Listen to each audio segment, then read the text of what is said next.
I just want to welcome everyone and say thank you so much for coming. We are very excited for the Clockwork Media and Prime Media Broadcasting Workshop. It's very important for us to keep our media agencies up to date with our offerings, because in hopes of making your day-to-day jobs easier, because at the end of the day, we're all working towards the same goal, right? Which is keeping clients happy and hopefully unlocking more, if not new spend.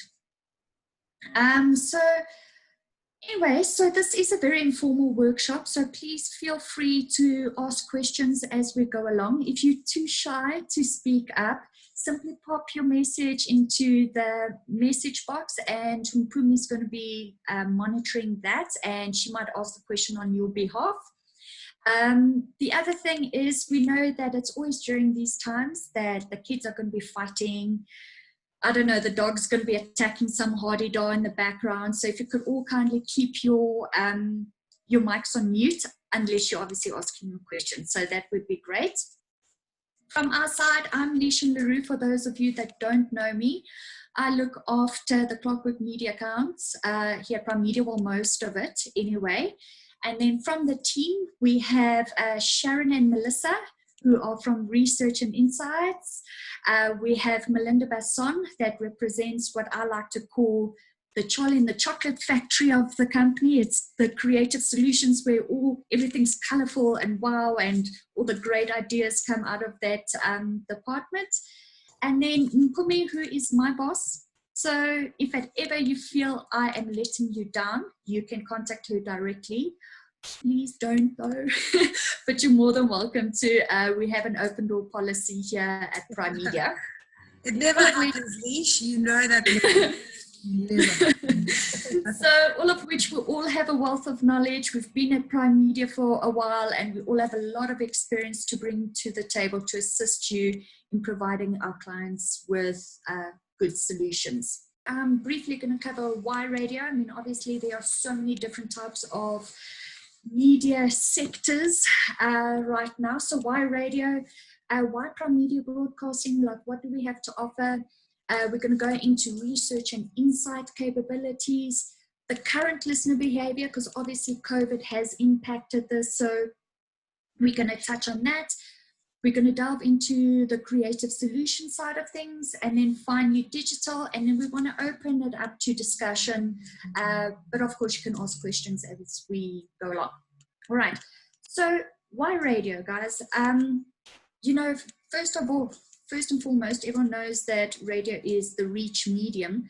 But researchers showed now during COVID more than ever, both globally and locally, the radio listenership has increased, which is fantastic for our advertisers, because it means that, you know, they're reaching more people. So why do we love radio? So I think, you know, for me personally, radio stole my heart when I was studying at AAA. There's a lot about the medium that we all here at Prime Media feel very passionately about. And one of my favorites is that it truly makes you happy. So you can be having the worst day. I mean, we know what it's like when the kids just refuse to get up and get ready for school. We know what it's like when your smoothie maker, for example, explodes and you have to spend another 20 minutes trying to find something to wear. But as soon as you switch on that radio, and just a good vibey song plays, or your favorite presenter is cracking a joke that we can all relate to, it immediately uplifts your mood. And you know, research has shown that the listeners are more perceptible to the advertising message when they're in a good mood. So this is a huge selling point for radio. And then it's a companion medium. So, you know, you wake up in the morning, your radio or your favorite presenter is with you, you climb in your car, you go to work. It follows you throughout the course of your day, no matter where you are. And that's great from a technology point of view, because now we can listen to our favorite radio station regardless of our environment that we're in. And especially now with lockdown, people were feeling lonely. They needed that connection with the community and with their presenters. So it really is a companion medium, and it's a personal medium because you're listening one-on-one to the message that's on air. And then, like I said, Melissa is going to touch on the companionship a little bit later. So apart from print, radio is the oldest advertising platform. It's been around for many, many decades, and it's not going to go anywhere. And because it's been around for so long, people trust the platform. So if you think about it, if you are, I don't know, Googling something and you get served an advert, if you are not familiar with that brand or that product, you're most likely not to interact with it. But if you've heard about the product or brand on a credible platform like radio, especially, for example, if you've seen the message on the 947 website, you are more likely to interact with it. So it just carries that level of credibility that your brand or client's services can leverage off of. No advert avoided, so it's very, very seldom that people switch between radio stations when there's an ad break, which is another great selling point for our clients. It drives online activity. So you're hearing the commercial break, you're hearing the commercial, and then you're quite interested to find out more. So you quickly hop onto any device to do a bit of further searching, and research shows that radio drives online activity, which is really fantastic in this day and age. And then obviously maybe online, or if you're in your car going to the physical store, it's closer to that purchase point where clients can actually decide to buy clients' products. Short lead time. So this is great for everyone in the PR industry, because you know something can happen that is of relevance or topical, and you need to get your message out ASAP. Radio, we can turn it around within 24 hours. Obviously, we ask for more lead time, but we can make it happen within a short period of time. It's affordable, and I'm here today to change your mindset. I think the whole team is here to change your mindset that radio is expensive. So firstly, we're going to go through the various offerings, but I could put together a campaign for you that's going to cost client 20,000 Rand, believe it or not, or 20 million Rand. So all these different options we're going to take you through. I want you to change your mindset that radio is expensive, because it really isn't. And especially when it comes to the production, it's extremely affordable. I've mentioned it works very well with digital. All right, so why Prime Media Broadcasting? I'd like to actually just play you a quick video to give you an idea of how we're positioning ourselves within the marketplace, and then I'm going to go into a little bit more detail. So just let me know if you can hear the sound.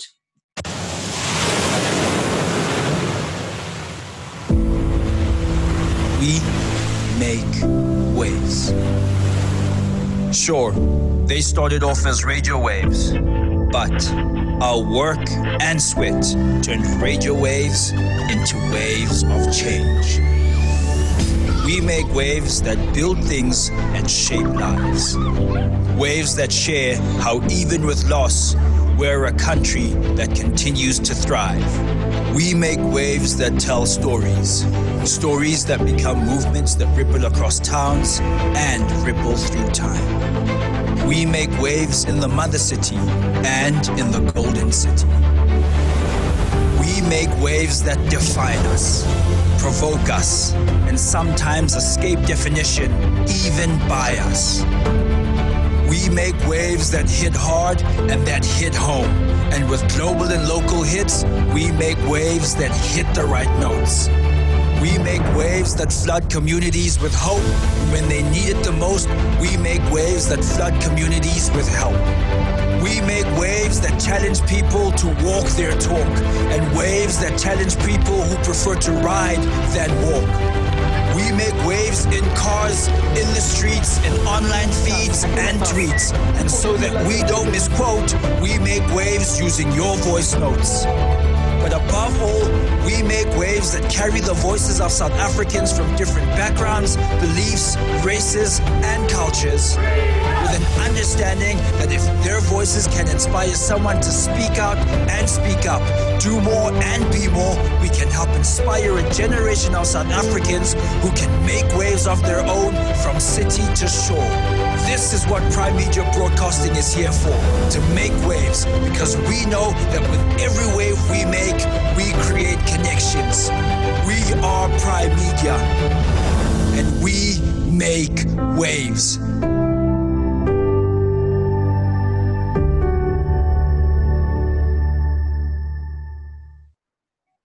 So I don't know why, but that video always makes me quite emotional, which I guess plays back to, radio affecting your mood. So I want to chat to you about Prime Media Broadcasting. I know that we will always primarily be a radio station. Over the years, we've truly developed and changed and have so much more to offer. So once again, we're so much more than just radio on air. We now offer like really good content that changes people's lives. We make a difference. We have all your digital offerings, you name it. It's an all in-house offering. So you can come to us if you need research or insights, digital solutions. Everything we do is in-house. So we basically your one-stop shop for quite a few things. So I'm just going to touch on a few. So obviously with a really good lineup, big personalities, they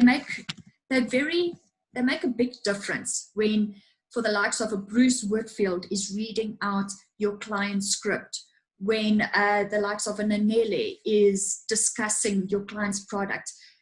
They carry a lot of power, which automatically leverages your client's brand.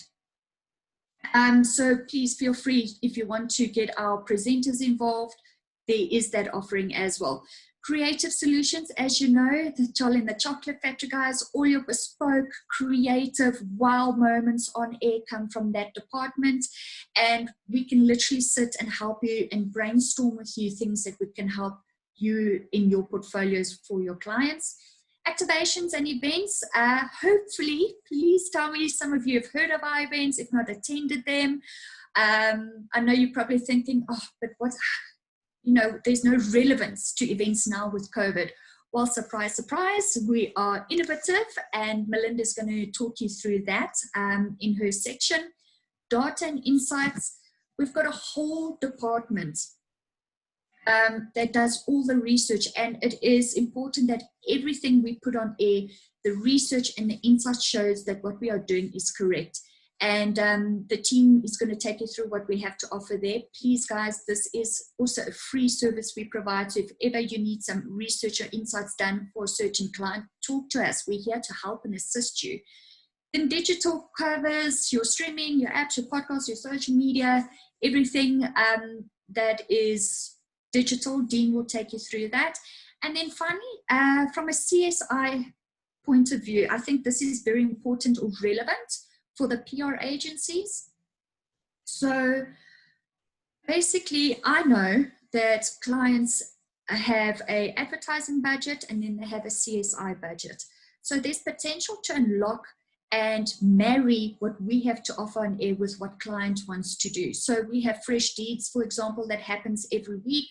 That's free of charge. That's great exposure, and that brings that personal element to client's brand.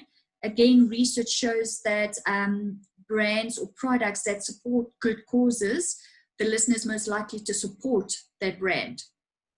And then obviously we do things like Track of Love and you name it. So if there's anything that your client is specifically passionate about in the CSI space, let us know and we'll see how we can change people's lives together. So this is basically me. I'd like to introduce you to Sharon, who's going to take you into our research and insights capabilities. And while she shares her screen, I'd like to take questions. If any of you have questions for me. There was a question, Leash, Yeah. Charles. regarding the listening patterns, whether or not it has increased or decreased. However, Dean did respond that Melissa will touch base on that as well. So that will be covered just after this section. Okay, so definitely Melissa will go more into it, but as I did mention, especially now during lockdown, listenership globally and locally has definitely increased. Just on the CSI portion, I just want to have clarity. So do you mean that clients supporting some of the activities that you're doing, or publicizing what our client is doing, or a combination of both? So I think it's definitely a combination for both. So for example, I have a client that's very passionate about helping children with operations that the parents can't afford. So if we come across a case or a request for someone that's in need of help, we'll then put clients in touch with them, and we'll do something on air, like a really feel-good moment on air where client helps that listener. Or it could work the other way around, where in the past, if client wants to provide food for an orphanage, we can create and build and tailor make something on air to drive that awareness. So, you know, like I said, Fresh Deeds might be free of charge, but something like that where we create or tailor make something, especially for client, that might cost a bit of money. But all I'm saying is we're going to have to address it on a case-to-case basis and see how we can work together to really give clients to meet their objective and to make a difference together as a team. Hi everyone, I am Sharon Massey from the Research and Media Insights team. So I will be taking you through our capabilities and what the department is able to offer to clients. But if I can just quickly summarize what we do, we use a combination of both primary and secondary data sources, so that we're able to then inform our sales and then also inform our programming. From a primary data collection point of view, we've got an internal panel. That's where Melissa is going to be sharing the insights from later on. So I won't go into detail into that. So I will be focusing on the secondary data tools that we use. We use Telma, we use CGI, we've got Veritone, and then we also use Ariana. So I'll take you through each tool and what the benefits are, or what the outputs are and what the benefits are for our clients. So the first one that we use, and we use almost every day, actually we use it every day, it's Telma. So Telma uses data from the BRC. As we all know, it's an industry currency. So it's a media planning software tool. We're able to extract information from a demographics point of view, mainly. In Telma, we use mainly two modules. So the first one is the TNT, which is a cross-tab function. In this cross-tab function, we're able to, this is like just a screenshot of how it looks like. We're able to find out a lot about, radio stations that are listened, listeners' favorite radio stations, how long listeners listen to the radio, how big or, which are the top radio stations in South Africa. We're able to then segment that by, different target markets, as we all know that different brands target different target markets. And then we then use that information, obviously, to inform our sales or our schedules or our media plans. And then we also use Radiomax. It's another module that we use mostly. In Radiomax, we use it for doing schedules or media plans or optimized plans, and as well as packages. Based on clients' objectives, we're able to then input all that information, whether it's discount, whether it's target market, and then we're able to then optimize to see how best the campaign is going to perform on a set of objectives. Lishan can share with you guys, we do have documents called station and show profiles. With our station and show profiles, you're able to get a clear view of what our stations, who our stations talk to in terms of demographics, in terms of listenership patterns, which shows perform best against which target markets, and so forth. And then on show profiles, you're also able to see which features perform well for which show, in case you want to focus on a specific feature. For example, Lishan has already mentioned fresh deeds, so we're able to look at that specific feature and then to see how well it performs, and so that you can best inform your media planning. We also have we're able to also extract information about our stations and our competitors, and to look at how we are performing against other competitors in different target markets, so that you're best informed on where you can spend your money. Also, sometimes we do find that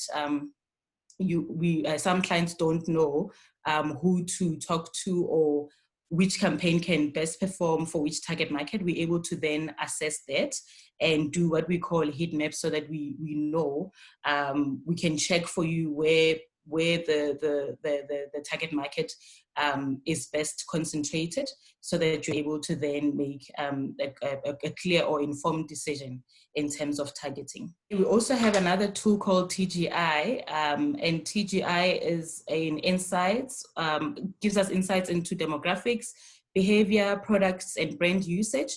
We also get attitudinal statements from it. We also are able to assess media habits by people. This is how it looks. It's got like different categories. We're able to get any information into every category. For example, I just did a quick run to look at ownership of one property by our stations. And as you can see, most of our stations, actually above 50% of our listeners say that they own one property. So we're able to use this tool to then look at like any category that you wanna look into, whether be it food, whether be it toiletries, whether be it sport and leisure, so that we can best get insights to see how listeners for each different station respond in each category. Another tool that we use is a Nielsen tool called Ariana. We use this tool for post-campaign analysis purposes. Just note that it has a 48-hour lag, and we are able to look at other stations as well outside of our stations. What's cool about this tool is that we're able to filter by day parts, by category, by advertiser, products, just so that we can assess how campaigns have performed. This is the module that we use, Post By. But it's different from Telma, because obviously Telma gets the same information from Nielsen, so they do tend to have a 4-week lag as compared to Ariana. So we prefer using Ariana because it's quite quicker to use. So as you can see from the small screen, we're able to look at spots by channel, spots by description, spots by duration, and then we're able to look at different target markets or input the campaign's target market, and then we can look at different stations. If you've run your campaign across different stations, then we're able to see how your campaign performs, so that we can best optimize it going forward. Another interesting tool that we offer is it's an attribution modeling solution.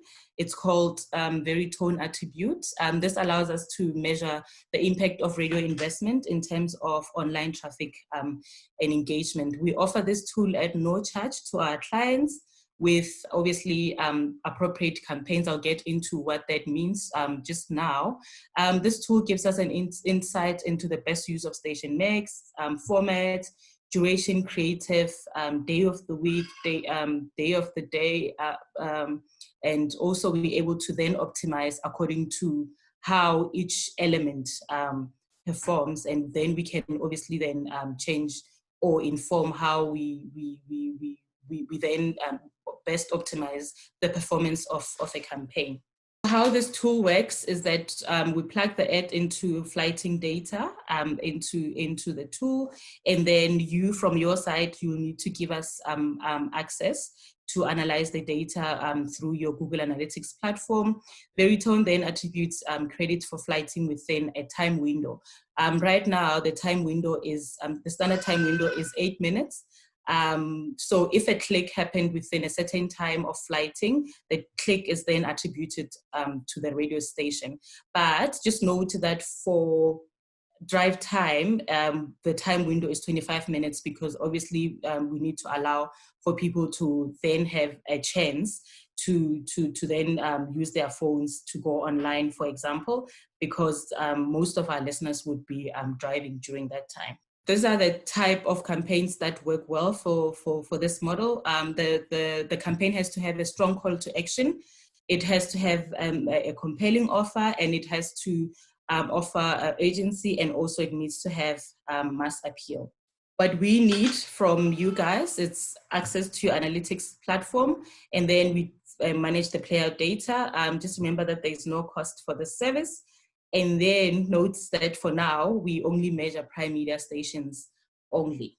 I'm just going to share a quick case study of a financial services client that we did using this tool, just to give you a feel of how the campaigns perform.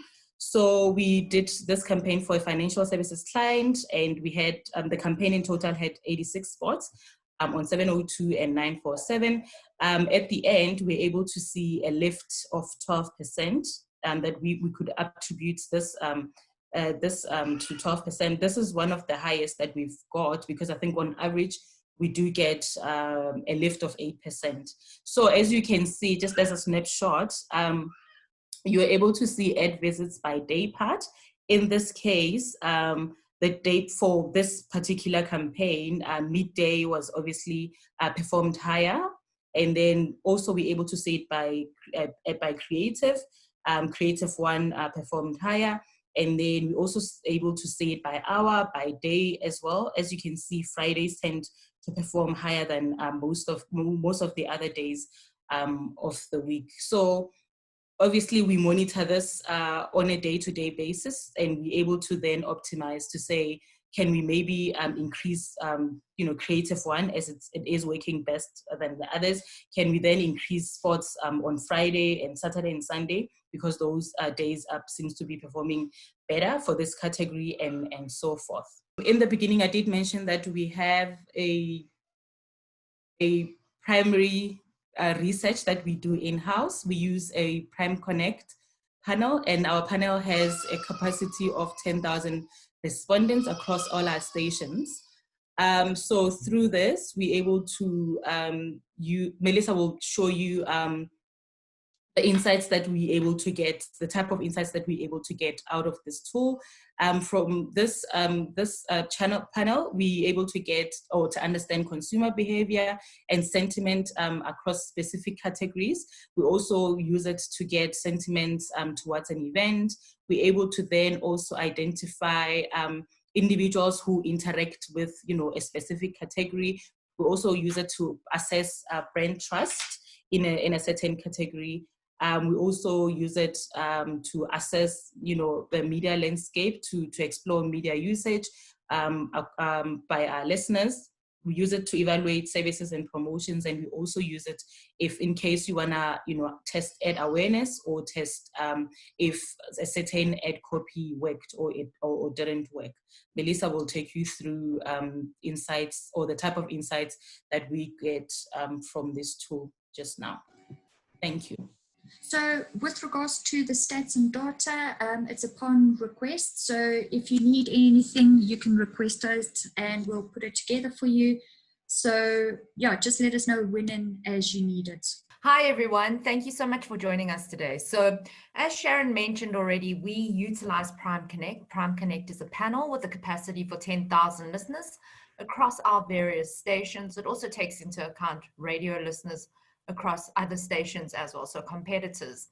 And what it allows us really is the opportunity to stay in touch with the listener consistently over time, bearing in mind that, for instance, we've had this big gap, as you mentioned earlier. Have we seen increases, decreases in listening patterns? And we'll have a look at this. And we've seen this gap in data specifically for RAMs during the lockdown period, as they weren't able to go into field.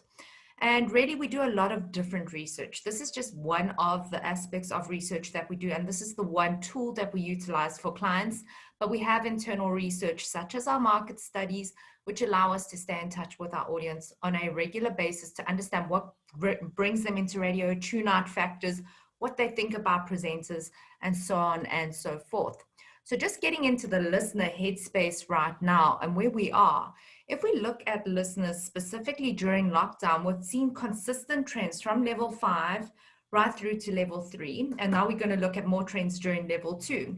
And what we've really seen is this: listeners are really concerned about the economy, job loss, also parents being concerned about their children returning to school. Over and above that, we're seeing financial concerns actually topping the kind of concerns that people had in terms of contracting the virus at that point in time across all of our platforms. And more interestingly, 7 out of 10 of our listeners across the various platforms actually were impacted negatively from a financial perspective during lockdown, bearing in mind that they're all SEM 8 to 10, or majority are.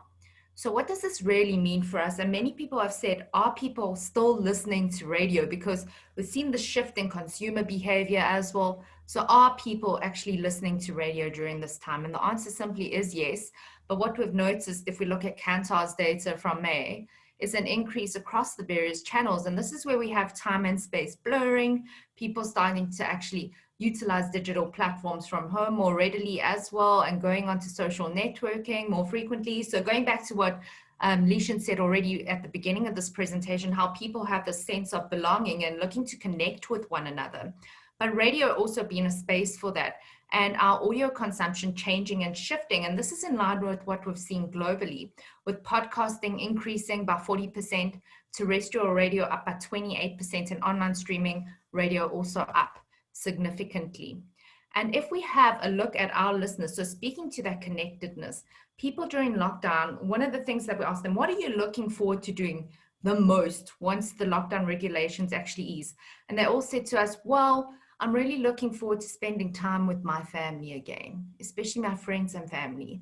And I can't wait to just share a meal, a gathering with them, something quite simple. So what we're really seeing is this pro-social movement towards collectivism as well. So where we've seen individualism really overarch in terms of community and the way we engage with brands, we've started seeing people move towards collectivism and that pro-social need. What this really means is that we're utilizing radio to create that connectedness, and we've seen it reduces loneliness, it reduces anxiety, and with increased levels of anxiety, loneliness, and depression, radio is being used to bridge that gap right now and create a sense of community for people globally and locally. So it's not just that our listeners are doing it. We've seen the exact same trend on a global level. So looking at Bauer's research as well. And over and above that, if we look at our listeners alone and our own internal research, we've seen this consistent trend where 40% of our listeners agree that they're listening to more radio than before during lockdown. 35% of them said they didn't actually change their behavior at all. 24% said they've increased their streaming radio. And you saw up at the top at those other slides that we saw an increase in streaming radio as well from a South African perspective. And there's been a 20% increase in terms of podcast usage for our listeners. And our listeners already come off quite a high base in terms of podcast listening, where you'd see in many of our studies, and I know Dean can speak to this, that we have high penetration in terms of podcasting compared to, if you look at the general South African population of about 10% penetration into the category, we're at least sitting at 45 to 50% with our listeners, and now an additional 20% in terms of increased usage. So more frequent and heavy usage in the category.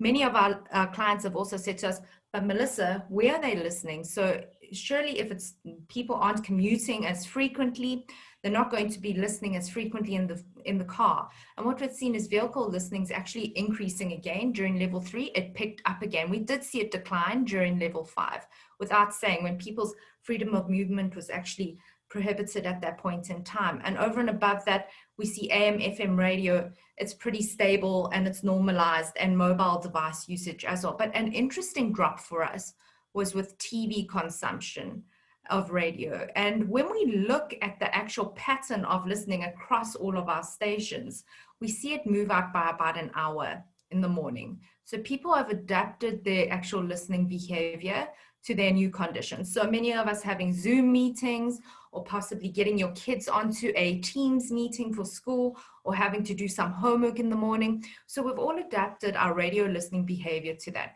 And what's quite interesting for us is when we compare this to level 5, the pattern is relatively similar.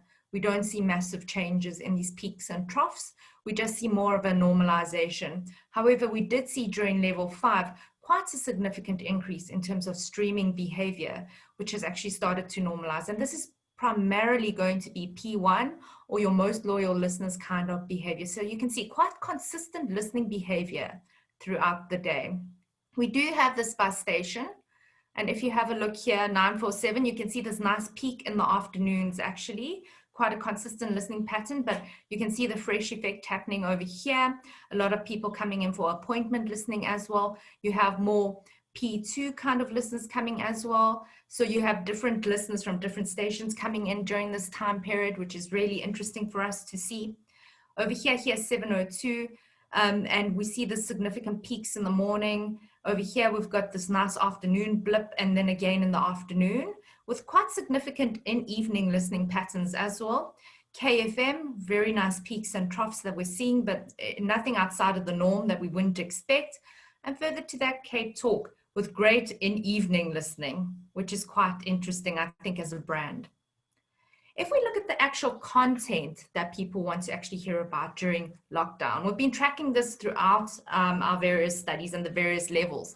And what we've noticed is this massive, massive emphasis in terms of the economy and business. So speaking to the themes that we've already seen in the data that I spoke to above, as well as looking at mental health and wellness. And this figure has stayed consistent, and so has the positioning of the variables. So mental health and wellness still been really important to many listeners and consumers out there right now, which goes without saying. I've already mentioned, we've seen increasing levels of depression, anxiety, and loneliness during this lockdown period. But hopefully these will start to dissipate slowly but surely, but there will still be a need for mental health and wellness with the after effects and the aftermath of lockdown. Secondary income ideas becoming increasingly more important to people due to the fact many people have had experienced job loss, cuts in salary, etc. Over and above that, many people still just want to be updated on what's actually happening with regards to COVID. We imagine this will dissipate over time as well. And then finally, I've actually got a comparison slide for this if you do want to look at this, and we can go through this in more detail in another kind of workshop when we have more time one day, with absolute pleasure. But we've got this compared across level 5 and 3. And what we can see here is really, we've all had different trauma responses to lockdown. And our listeners in particular have said to us, I love baking and cooking right now. And we've seen this number increase over time. But what we have seen increase in terms of position is DIY projects and small passion projects, increasing in importance in terms of allowing them a space to relax as well. Spring cleanings become slightly less important, but there's still this need to fixate on the home. But we've also seen snacking staying at exactly the same level, but many people exercising more frequently as well. But you'll also note people using TV, radio, etc. So it's really important to note that we need to look at the consumer journey and the multiple touch points for brands and understand what the new consumer journey is going to look like. And like I say to my clients, my data changes every 2 weeks, every month, in terms of where the consumer is, where the headspace is, and what kind of media they're actually consuming. So it's important that we stay on top of this as marketers as well. Finally, this is just a very summarized and condensed version of my presentation, as I've mentioned, but just to look at the fact that plans were actually impacted significantly for many people, with our listeners stating that their social plans, such as a party, were actually impacted quite significantly, along with holiday plans. And if we break it up by station, you start to notice various nuances. Where studying was more impacted significantly for like a 947 listener, for example, holiday plans more so for your 702 listeners. So when we look at our data, we can break it out. So it's not a one-size-fits-all approach, but we rather look at the various nuances that exist for the stations that we have in our stable. In summation, our listeners are returning to work. We're seeing a normalization of listening patterns. We have more consistent listening patterns throughout the day, which is quite interesting. And in-car listening patterns are increasing again. We've obviously seen the themes that they're interested in around health and finances, also looking at secondary income ideas, and mental health and wellness becoming increasingly more important to them. And they're looking for coping strategies and strategies to cope with their financial well-being right now, as well as looking at secondary income ideas, and then the impact of COVID on them mentally, and also the impact of COVID on their family mentally. And that's me in a nutshell.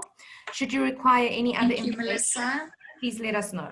Thank you. Next up is Melinda from Creative Solutions. Please blow us away. How's it, everybody? So great to be here with you today, and I'm really excited to chat to you about what we do. But in a nutshell, I mean, Creative Solutions is exactly that. It's sort of the glue of all things non-traditional. So if you're looking at doing radio not in a normal generic space or programmatic space, you're going to chat to our team, and we will take a brief and have a discussion with you with regards to what you're after, what you want to do, and what's important to you. And so we have a very fluid system in the sense of we have a conversation with you, what you want to get out of it. And then we move into an ideation phase internally, and we love clients to be a part of that where possible. And we also have a full team that work together. We then document that concept and present it back to you, take your feedback, and then tweak it and then implement. And it's as simple as that.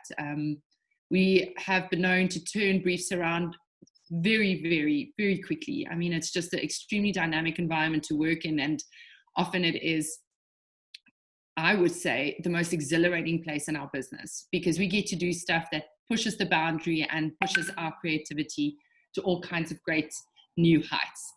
So our ecosystem comprises of anything you can imagine on a radio space, so all of the types of inventories that we have to offer, as well as the extensions that we've been known to add to our stable, such as the digital environment that Dean will touch on. We do events. We've got the most amazing events, activations, team and capabilities. We have explored and ventured into many new solutions with regards to reinventing ourselves in this time.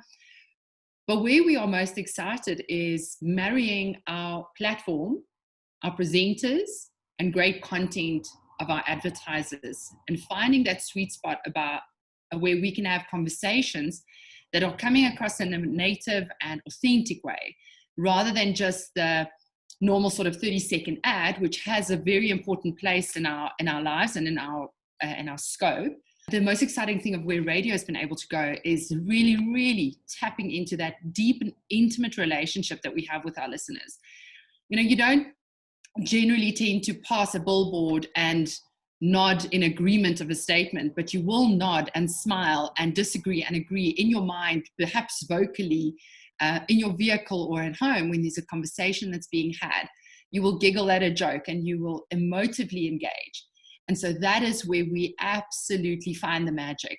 So what is the objective of you? What do we know about our listeners, as Melissa and Sharon has outlined for us? And where do we as a station find that magic in the middle, where we can create something very special and sticky between your objectives and our platform? And so we found a few stories that I'd like to share with you today that showcases that in a nutshell. So our process, I took you through very briefly.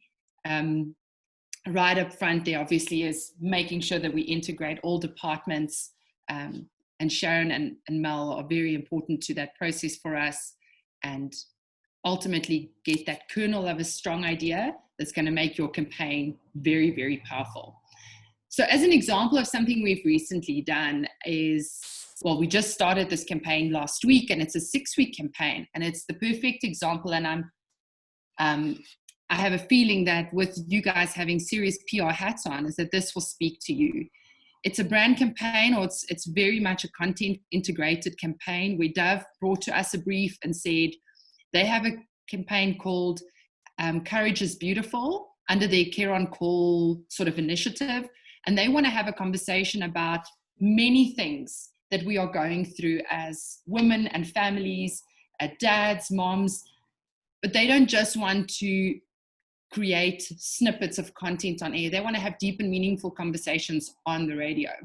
This conversation is very, very important to us as a station, and I want to encourage you to always phone Leishan when you think you've got content that will be of value to a broad audience, not necessarily in a generic space, but in this type of space. When there's utility in the content and we can unlock beautiful stories, we can do partnerships, contrary to popular belief that we push against inclusion of sort of editorial. And we partnered with Dove on this editorial piece. It's a 6-week campaign.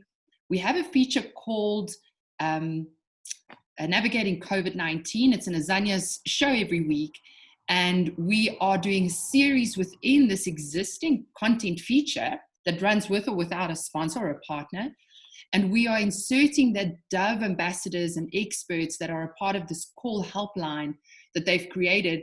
And we're going to discuss all kinds of challenges that our listeners and the Dove consumer at large is dealing with. And so just a beautiful example to me of how we can actually integrate a strong editorial objective from a Dove perspective and create an opportunity where those conversations can be had in long form on radio. We have an amazing platform with highly engaged audiences, and these are my favorite types of campaigns. So this is a true example of an active campaign in the non-traditional space. Something that we did a little while ago across Cape Talk and 702 was the I'm Madiba. Again, an example of where they had this beautiful pieces of art, essentially, that had been designed, one in Cape Town and one in Joburg, with a vision of having meaningful conversations and think tanks and the gathering of people having special discussions, positive discussions. And they wanted to sort of bring these, I would say they're almost like monuments and a tribute to Madiba's legacy. And they wanted to have a conversation, but they wanted to have a conversation there to showcase the power and the locations, etc. We couldn't wait to partner with this. It was just such a beautiful campaign. And again, leading into that editorial space where we partnered with Joanne Joseph, who is our afternoon drive host on 702, and with Africa Milani on Cape Talk. And we brought this alive in a video series, and as well, over and above that, it bled into on air with content moments being published and shared. I know our time is very limited.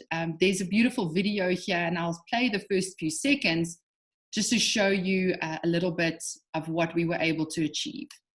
For most of his incarceration, Nelson Mandela was imprisoned in an 8-by-7-foot concrete cell.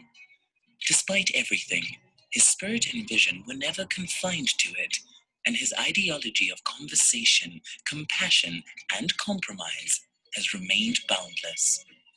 Erhard Thiel, a South African artist, had a vision for a living work of art where the spirit of Madiba could thrive in a micro space through macro conversations.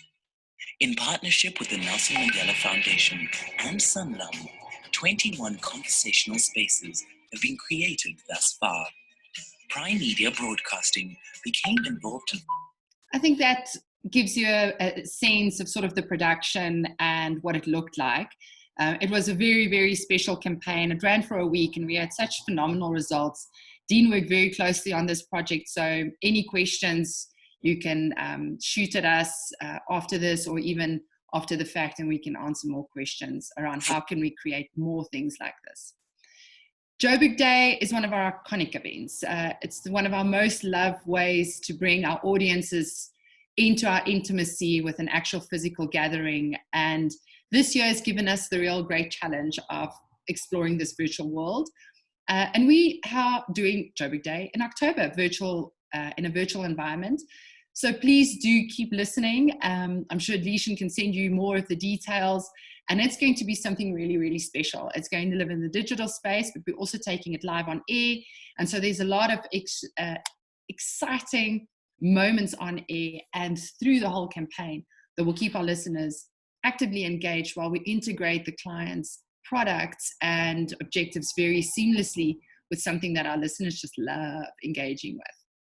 My last story is the Great Cuddle. And I don't know if any of you heard this campaign. It was a few months ago. And Dial a Bed were turning, they were promoting, in fact, one of the new beds called 40 Winks, and wanted to create a bit of a buzz and a conversation around it. And this native piece started unbranded on air. And so it was a 2-day campaign where the discussion was about who's the best cuddler in Joburg. And we were working with a really interesting Celeste Ntuli, who is a comedian, and just an extremely fun campaign. Dial a Bed then joined the party late and provided us with their really special bed. And this video concept, or this video extension of this campaign, where we had this bed and we had the cuddling, just completely blew all of our minds. I mean, we had so many views on this silly video of people cuddling.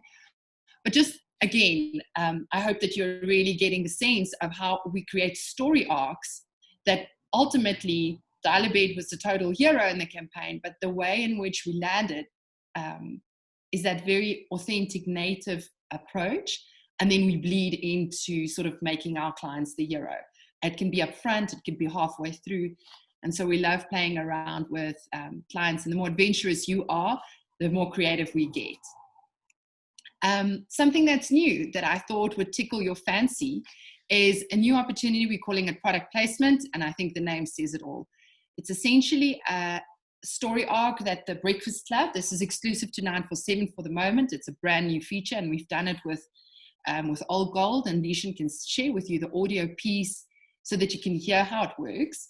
But it is an opportunity for you where Breakfast Club, in their own way, this is not a scripted piece.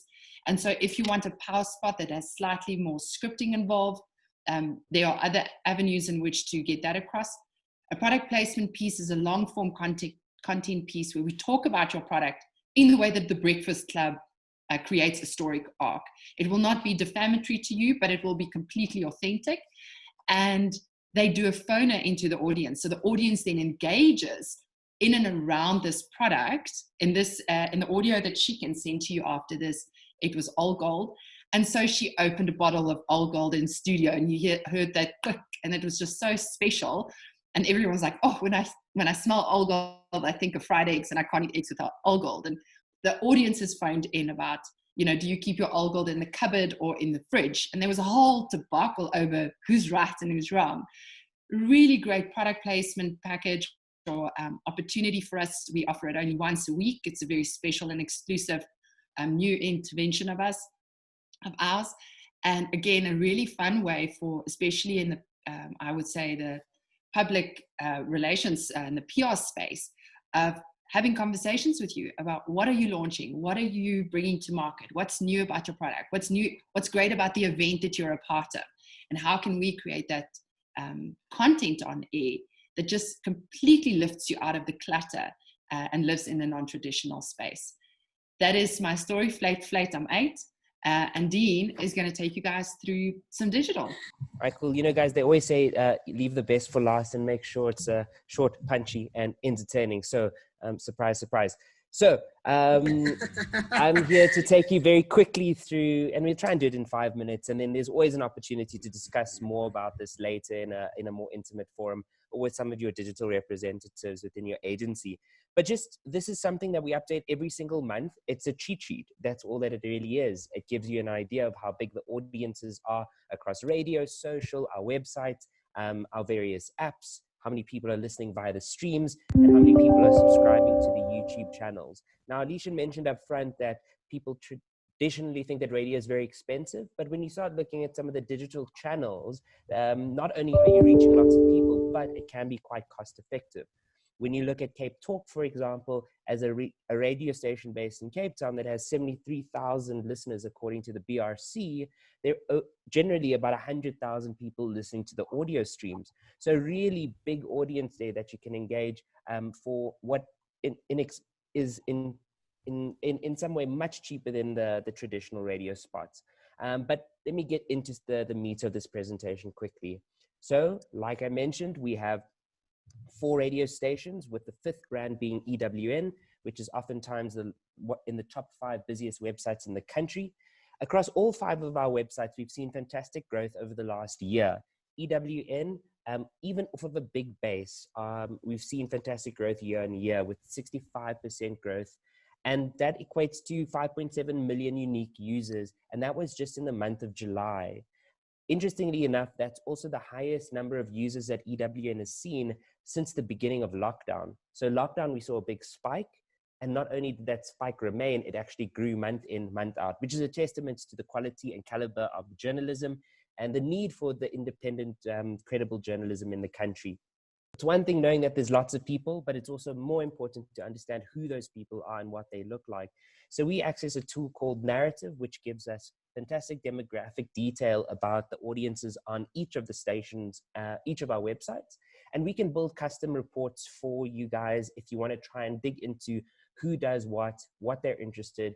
But this just gives you a view. So I'm not going to go through all the stations, but with 947, for example, you can see that on the website, 40% claim to be English language, first language, English language speakers, 74% are based in Gauteng, 40% almost are married, 21% have an undergraduate degree, 61% are employed full-time, 10% fall into senior management, and 40% have to fiber. Those last 3 points really do underpin the fact that we access a highly affluent and educated audience, which is a great audience to access for any advertiser trying to get people to that point of purchase. We also see that in terms of our website demographics and on social media, that the audiences are generally a little bit younger than what BRC reports to us from our radio listenership perspective. As I'm sure everyone has been invited to a myriad of different webinars, Prime Media, due to the fact that we can't do physical events anymore, due to the lockdown regulations, we started delving into webinars. We've done a whole bunch internally for internal comms, and we started partnering with independent companies as well to create these experiences. The first of which was done for a client that had a relatively limited budget. It also, Vox Telecoms as a client sits within Pumi's team, so it's a direct client. And they wanted to create a webinar where they spoke about, the need for great internet during lockdown, but they wanted to take it a little bit further and talked about the working from home as the new normal. So we had the well-loved Aki Anastasiou as our tech journalist, facilitating a conversation between the CEO. And then because we wanted to make it more interesting, we got a psychologist in to deal with the psychological impacts of working from home, as well as a business coach from Gibbs to discuss how actually doing business in remote working and how that happens. So we build these custom events. We did one for the South African National Blood Service, which also is a small client. We're doing a series of them for ABSA Corporate Investment Banking. We're doing one for Cash Crusaders. And it's a really lovely opportunity, especially from a PR perspective, to create these niche bespoke events where you can really delve into content in a longer format than what you might necessarily do on any other above the line media.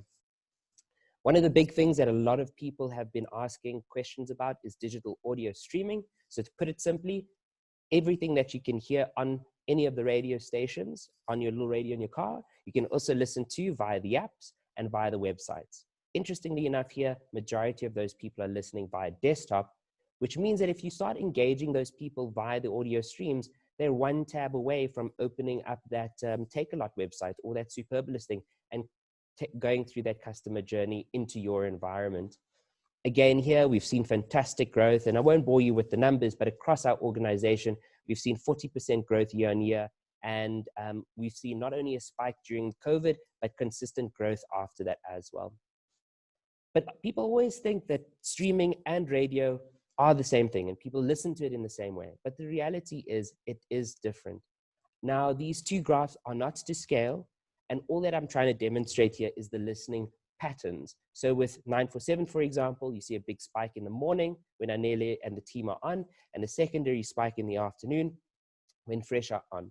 But what you actually see is when you overlay them is that audio streaming people sort of fill the day parts. And you can understand that. You driving in traffic in normal times to work, you get to work, you don't have your radio anymore, you get to your desk, your computer, you start working, and you're like, actually, I want to listen to Andy and Ayanda, and I want to have some vibey music. So you put on those streams again. So what it does for the true 947 fan it fills the gaps where they don't have access to a physical radio. So again, thinking about how to use radio plus streaming together to not only increase your reach affordably, but get people closer to that point of purchase. And how does audio streaming work? Well, simply put, what you can hear on the radio in terms of ads might be different to what you hear on the audio streams in terms of ads. So the top one is the example of you listening to the radio. So I'm listening to Anele. We know there's a little ad break and we go back into content. With the streams, you press play, you can get served a pre-roll commercial. We recommend these to be between 15 and 30 seconds. These are unskippable. And the insight over here is that people that listen to radio, as Leishan said up front, there's a minimal ad avoidance because there's that expectation. When a person presses play and hears an ad, they're already primed to listen, but they also aren't taken aback by the fact that there's an ad there because they kind of expect ads in radio. And where it becomes really fun and really interesting, and we can get to the nitty-gritty in another session, is when the radio break aligns with the digital break, we can actually start serving digital mid-roll ads into that break that actually overlay the radio breaks. So that's why, in essence, the ads that you hear on radio might be different to the ads that you hear on streaming. And last but not least, podcasting, fastest growing media type in the world in terms of audiences, in terms of revenue. And we as an audio business have, over the last 10 years, made sure that we are ready for this change and future-proofing ourselves as a business, making sure that we're addressing our audience's needs and wants, and also making spaces that are valuable and engaging for our advertisers. So over the last 12 months, our podcast content, which has been downloaded almost 9 million times, we have over 40,000 subscribers to our various channels, and majority of these people are listening via mobile. It has to also be said that about 95% of this podcast download number is coming from radio content that is republished and made available in an on-demand kind of listening fashion for our audiences. But we also do create digital-first podcast series. Podcasts, just like audio streaming, we are at scale, so it's not an audience that should be ignored or sidelined anymore, but really thought of in a different way, because these people are highly engaged, they're affluent, they're digitally savvy. And the fantastic thing, the content that we publish as podcasts, we strip out all the ads. So if you start placing pre-rolls and post-rolls in that podcast environment, you're actually starting to get 100% share of voice. And if you become really clever with contextual alignment, with the right shows, the right features, you could become really, really engaging for the audiences. I'm not going to spend too much time here, but basically we do get insights from our podcast platform, but these are the hard analytics. And sometimes you want more detail about who those people are. So I used to run downstairs to Melissa's office, irritate her while she's doing something far more important and say, Melissa, I need to understand who these people are, what they do. And she'll set up a lovely little report through Prime Connect and try and understand how we can fill the gaps in terms of understanding who these people are, where they are, how old they are. So this is, again, how we use digital data that we access from our tools, supplemented with the Prime Connect research that comes from our listeners, so we can build a better picture of who they are so we can engage with them better. Like I mentioned, the commercial opportunities through our on-demand podcasts, pre-rolls and post-rolls. We sell them on a CPM basis, which again could be for a budget, I think Leishan said, of like 20,000 Rand. You can get some really decent frequency here and again, reach that highly discerning affluent audience. And the last slide from me is that beyond the stuff that we archive from the radio and put on our podcast, we also create digital first podcast series. We break them roughly down into 3 buckets. The first one being live studio, where we partner with brands to tell brand stories beautifully through audio. We've done things with a whole bunch of different financial services sectors. We've done it with 2 universities. We're doing it with a feminine hygiene product in the coming months. So it's really interesting to collaborate with the brand, the agency, the media agency, the creative agencies, yourselves, to come up with beautiful narratives and tell them through audio. And what really you end up creating is an unbroken 20, 30, 40-minute piece of branded content that engages the audience. The one in the middle, we call them the originals because we try and support creative thinking within our business. So if someone has a cool idea internally that doesn't have space to do it on the radio, we say, let's try and do it in a podcast environment. If it works and grows an audience, maybe we can amplify it on the radio even further. So that keeps us on our toes and also keeps us our creative juices flowing. And the last part is the crowdsourced. And those are almost broken down into two things. We reach out to independent content creators that are creating great content.